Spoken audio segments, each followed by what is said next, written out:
bonjour à tous. Et merci à vous d'être là. Hop. Est-ce que l'écran est bien retransmis? C'est bon, super. Bon, bonjour à tous. Je suis ravi d'être là et je remercie Zeltine de m'avoir invité pour discuter de Swift avec vous. Donc, aujourd'hui, je voulais vous parler d'un sujet qui me passionne beaucoup en ce moment, c'est le développement de back-end avec Swift. Alors, pour commencer, je vais me présenter moi, pour que vous sachiez un peu plus qui je suis, mon parcours et qu'est-ce qui m'a emmené à faire du Swift en back-end. Donc, j'ai 12 ans de programmation à mon actif. Donc, j'ai commencé en 2010, c'est ça. D'abord en C sur Linux, en faisant des petits scripts. C'est comme ça que j'ai appris vraiment la programmation sur un langage bas niveau. Ensuite, en C++, C#, donc je me suis orienté dans le jeu vidéo, parce que c'est ce qui me passionnait à l'époque. Alors j'ai vite déchanté, c'est beaucoup plus compliqué que ce que je pensais, et ça n'a rien à voir avec jouer en fait. Donc je n'ai pas poursuivi dans le jeu vidéo. Ce qui était très compliqué pour moi quand j'ai commencé à développer dans le jeu vidéo, c'est qu'en fait, pour créer un jeu vidéo, il faut énormément de ressources, et ça prend beaucoup de temps. Et j'étais très frustré à l'idée de travailler pendant un an et demi sur des mini-jeux. Voilà. Du coup, j'ai cherché une alternative qui soit toujours quelque chose de bas niveau. Et c'est comme ça que je suis arrivé dans le développement mobile, donc en Objective-C. Et j'ai ensuite pris la vague de Swift dès 2015 pour continuer mon développement sur iOS et tous les autres devices.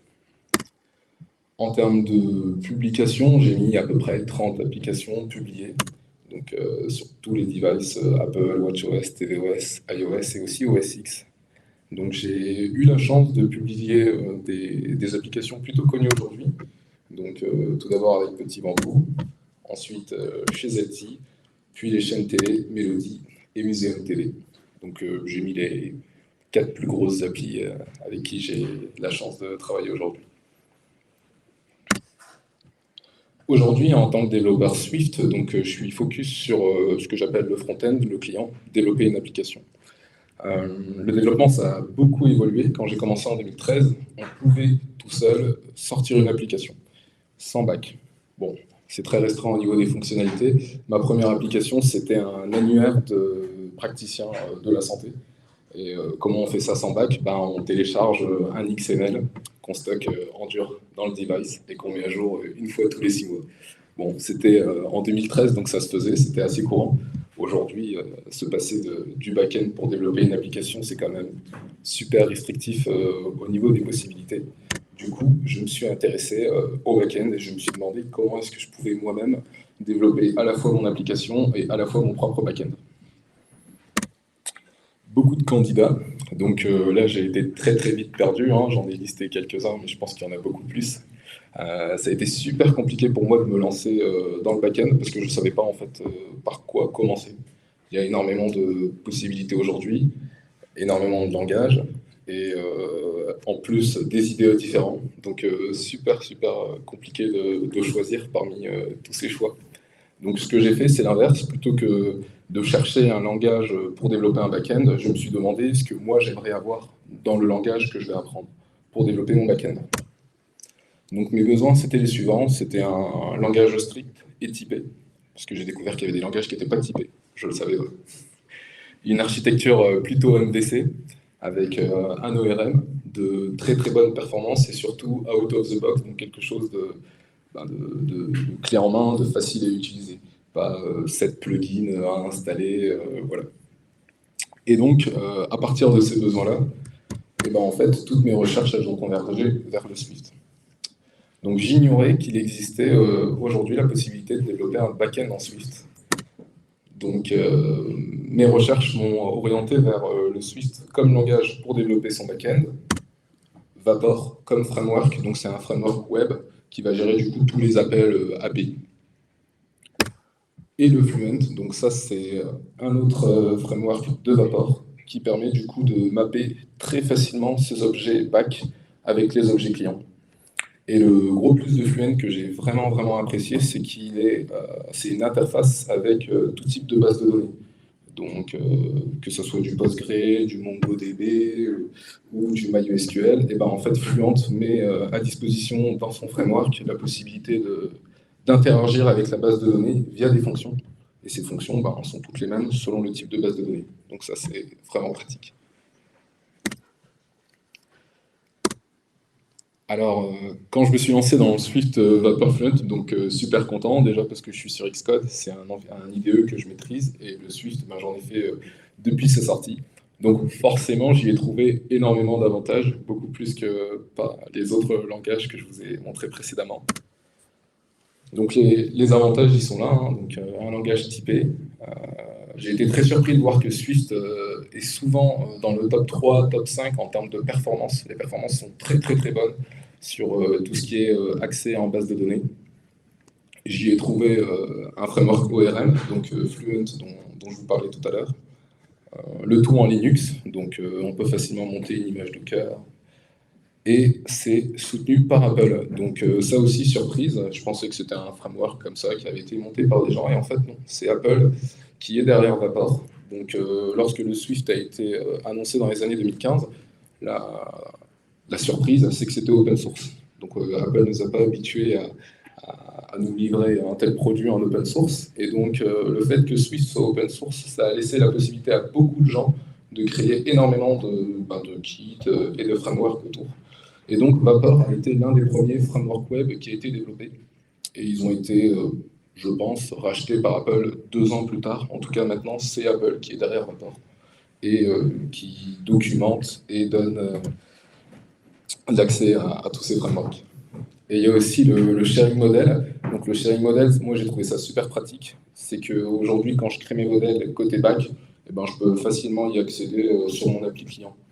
Voilà. Ça m'évite de dupliquer à chaque fois tous mes modèles.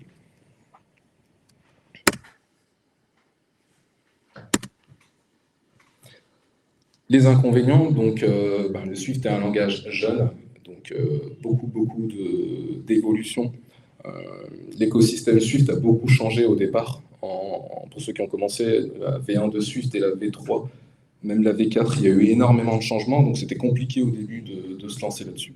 Aujourd'hui, c'est beaucoup moins le cas, mais ça a quand même été c'est quand même quelque chose à considérer. Et la communauté de Swift Vapor, elle est toute petite. Donc il n'y a pas beaucoup d'informations sur Internet. Par contre, tout le monde est regroupé sur un Discord et les gens sont super actifs. Mais bon, en termes de ressources, c'est pas comparable à un PHP, un Node.js ou Ruby on Rails, par exemple. Du coup, je vais vous faire une petite démo. Je voulais vous montrer un peu comment on peut très très facilement créer son back avec Swift et Vapor. Hop. Donc là, je passe en partage d'écran.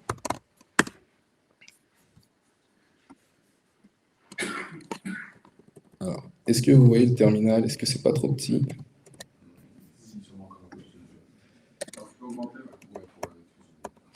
Hop. Ok. Donc on va créer un projet Vapor, hein, super simple. Alors je suis désolé, je suis à une main, c'est pas pratique. Ça va aller loin dans l'historique, on va le faire. Donc je vais créer un nouveau projet que je vais appeler Hello World par exemple. Hop. Donc à la création du projet, donc c'est Vapor hein, qui est installé sur ma machine, on nous propose d'utiliser Fluent. Donc Fluent, c'est le framework dont je vous ai parlé tout à l'heure, qui est super pratique du coup pour mapper ces objets back avec ces objets clients, et aussi pour interagir directement avec la base de données. Donc je vais mettre oui. Le type de données de base de données qui est recommandé, donc c'est du Postgre. Et donc on a Leaf. Alors j'ai pas du tout exploité ce framework, mais on a la possibilité de faire du HTML aussi en Swift. Voilà. Je m'en suis jamais servi, donc je vais plutôt mettre non. Et voilà. Donc là, on a un répertoire qui est créé et qui est directement utilisable. Donc on va regarder ça. Ce que j'ai fait, c'est que j'ai créé du coup un projet, donc c'est vraiment le même équivalent. Et je vais vous présenter un peu l'architecture d'un projet Vapor. Donc à gauche, dans l'architecture, comme vous pouvez le voir, c'est très simple. Donc on a un route, donc vous voyez la requête get, elle est directement ici, et un get sur /hello, nous renvoie hello world. Donc c'est vraiment basique. Le serveur est déjà lancé, alors je vais le relancer pour vous montrer, mais les endpoints fonctionnent. Hop. Donc, c'est du localhost.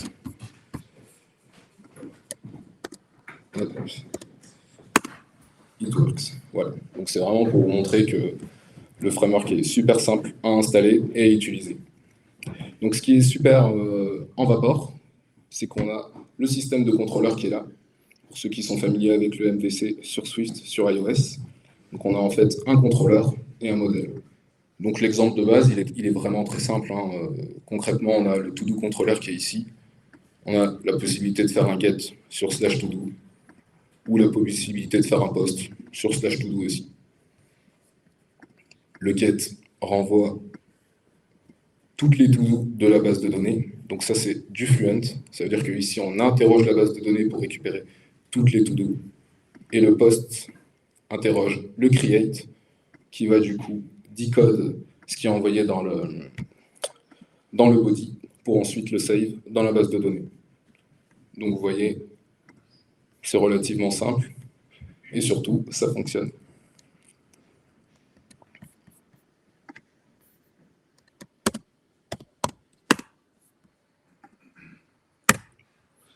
Du coup, j'ai développé 3-4 serveurs donc, avec Swift. Et j'ai aussi regardé sur Internet ce qui s'en dit de Vapor, quelles sont les limites, jusqu'où on peut aller avec. Donc, moi, mes retours au bout de 6-7 mois et de 3 serveurs déployés, c'est que c'est vraiment simple à prendre en main. Comme j'ai pu vous le montrer avec un simple Vapor new et le projet, on a déjà quelque chose de fonctionnel en localhost. Donc, ça, c'est vraiment top. J'ai pas eu cette facilité sur les autres langages et les autres frameworks. Il y a eu beaucoup de retours aussi sur le fait que une application serveur faite en Swift Vapor nécessite moins de tests unitaires. Alors ça, c'est lié en fait que comme le Swift est très strict et que Fluent est strict aussi, et ben du coup, on fait moins d'erreurs. Voilà. Une meilleure synergie, forcément, en tant que développeur front et back-end, bah, en fait, on a la connaissance parfaitement du back-end et la connaissance aussi parfaite de l'appli. Du coup, c'est beaucoup plus simple, en fait, pour gérer tous ces items.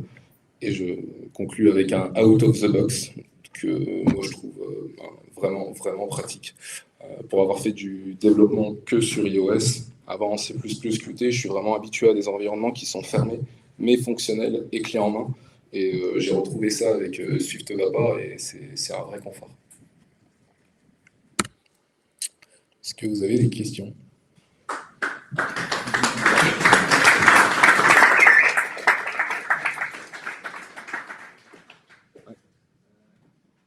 Est-ce qu'il y a des gros projets qui utilisent Vapor? Est-ce que tu as regardé ce qui sont les plus gros projets qui utilisent Vapor? Alors c'est... Juste petit exercice, désolé, mais comme on a des gens qui nous suivent à distance, est-ce que tu peux juste répéter la question pour qu'ils puissent entendre la question? Okay.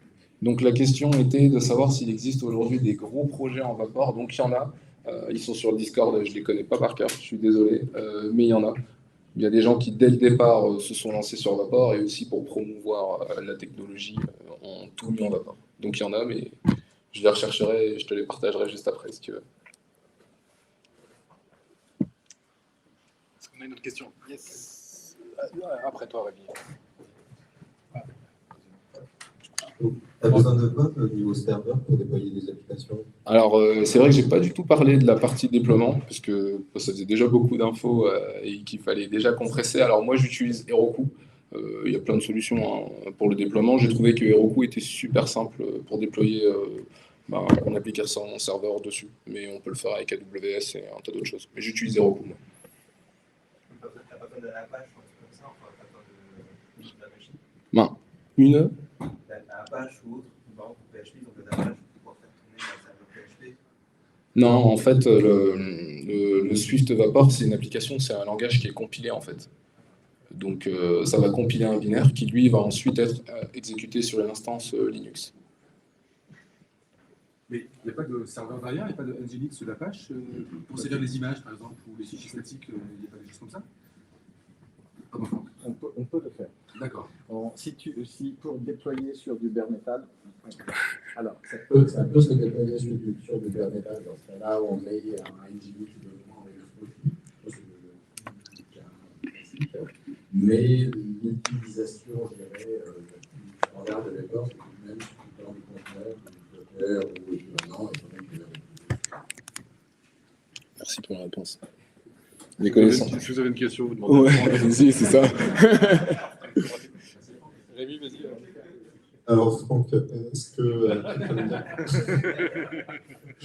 tu peux revenir un petit peu sur... j'ai vu un fichier passer très rapidement qui créait c'est la création de table et qui faisait justement les interactions avec les bases de données. Et j'ai pu voir, bah voilà celui-là. Ok. Alors, comment ça marche ça? Allez, petite description. Bon, ben, deux héritages, modèle et content. En fait, le premier, alors, je ne sais pas si c'est le modèle ou le content, je pense que c'est le modèle. Le premier, c'est une extension de Codable, donc qui permet en fait de coder et de décoder très facilement n'importe quel objet. Donc ça rend l'accès à n'importe quelle variable strict, comme je le disais tout à l'heure. Content, en fait, derrière, c'est du Fluent. Donc les extensions content, elles vont nous permettre de faire des queries sur la base de données. Donc à partir d'un objet, on peut créer une query sur la base de données que l'on souhaite et ensuite dire quel type de to-do on veut. Donc là, par exemple, j'ai mis .all, mais on peut ajouter .fitter avec du coup les paramètres que l'on souhaite, quoi. Autant directement une collection, non? Le .all, le point query, là, qu'est-ce qu'il renvoie exactement? le point query renvoie un event loop futur, je pense. Je vais vérifier ça avec toi. Mais il me semble que c'est ça. Un query builder to do, ok. D'accord. C'est des objets propres à Fluent et à Vapor. C'est vraiment pas des objets qu'on a l'habitude de manipuler en iOS ou OS X. Et du coup, la table, elle est écrite directement dans le modèle directement. Enfin, on pense être un modèle, mais en fait, c'est plus une table qu'un modèle. Non? Alors là, c'est de la lecture. Là, on interroge la base de données pour qu'elle nous renvoie tous les éléments. Ouais. Et, ok, d'accord. To-do, c'est ta base de données, dans laquelle tu vas recevoir des modèles de type to-do aussi. Bon, c'est la table. Oui. To-do, c'est la table. Ouais, to-do, c'est la table. La base de données, elle vient de rec.db, tu sais, c'est la requête que tu reçois en argument, contient son contenu de base de données dans le point .db. Du coup, la table to-do, c'est se charger depuis la base de données qui donne un paramètre. Ouais. Mais ça renvoie quand même. Ça renvoie quand même des objets to-do. C'est ça. Ce qui fait qu'en fait, on a un peu de mixité entre modèle et table. Ouais. Qui évolue, je pense. Ouais. Et juste pour rentrer dans to-do, pour voir comment c'est décrit. Et c'est là que tu décris en fait toutes les lignes qu'on va avoir dans la table. Ouais, c'est ça. Avec le petit. C'est vraiment une interface à la base de données, en fait, Fluent. Ok. Eh bien, merci. De rien. Yeah. Ouais. Bonne question, elle est sur le... Pardon. Bonne question, elle est sur le modèle sharing. Le modèle sharing. Yes. Et, parce que là, on a le tout qu'on a vu très lié à la base de données du serveur. Ouais. Est-ce que tu as le même sur l'application client? Est-ce que j'ai le même modèle? Oui, alors en fait, c'est pas pratique. En vrai, je veux dire honnêtement, c'est pas pratique. J'ai essayé de tout mettre dans un workspace, je voulais voir mon modèle ici et faire en sorte que... Et en fait, c'est pas pratique. Est-ce que l'idée, c'est d'avoir le même modèle qui est stocké sur SQLite sur le device, sur le téléphone? C'est ça l'idée, peut-être? Non, enfin moi, j'ai pas eu cet usage personnellement, après c'est possible, mais j'ai pas eu cet usage personnellement. En tout cas, c'est beaucoup plus simple si on souhaite le faire. Ouais, je veux dire ça comme ça. Est-ce qu'on va prendre une dernière question? Ouais.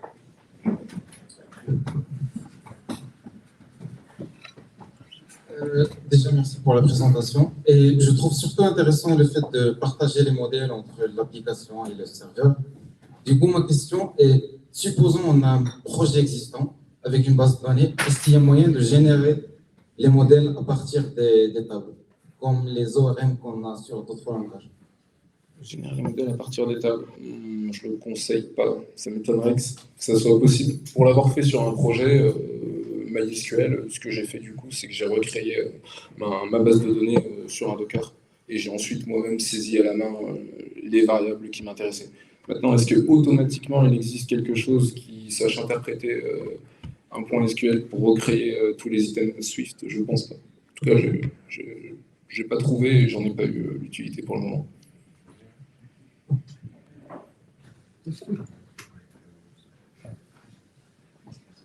Et moi, j'ai une question. Est-ce que c'est possible de faire de la doc facilement? De la doc. Générer des fichiers de documentation. Mais qui fait ça? Moi, j'avais pas compris. C'est possible. Alors en fait, le framework est jeune, donc toutes les librairies, il n'y en a pas énormément. C'est encore en cours de développement.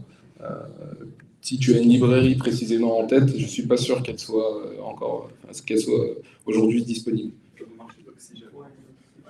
Probablement. Ou là, je pensais qu'il y a une doc de l'API. Une doc Le truc qui peut être porté sur Swagger. Ah, c'est ça. En fait, il y a une doc pour l'API. Ah, c'est pas ce que j'ai compris. Pas une doc pour le Swift, une doc pour le site web, quoi, pour le service. Ouais. Ok, j'ai pas essayé. Ah ouais, je viens du client, la doc. Mais c'est une bonne question, je me renseignerai aussi. Ouais. Je vais m'autoriser, moi, une question qui nous vient de nos intervenants en ligne. Est-ce que tu as déjà eu l'occasion de travailler sur des projets avec un back-end Vapor en prod? J'ai pas entendu. Avec En production, un projet back-end Vapor, mais en production. Ah, j'en fais 3 en ce moment. Il y en a 3 en ce moment. Voilà. Comme ça, c'est répondu. Et si c'est le cas, y a-t-il des difficultés supplémentaires à maintenir des projets de ce type par rapport aux projets plus standards sur lesquels tu as pu travailler? Les plus grosses contraintes qui ont été annoncées liées au Swift au Vapor, c'était plutôt Swift et c'était vraiment au début, quand il changeait beaucoup. Aujourd'hui, le Swift il est vraiment stable. Donc en termes de maintien, moi j'avais commencé Vapor à la sortie. Et en fait, ça changeait tellement que j'ai arrêté et j'ai repris l'année dernière et j'ai eu aucun problème à maintenir mon back-end. Merci Roger. Merci à vous.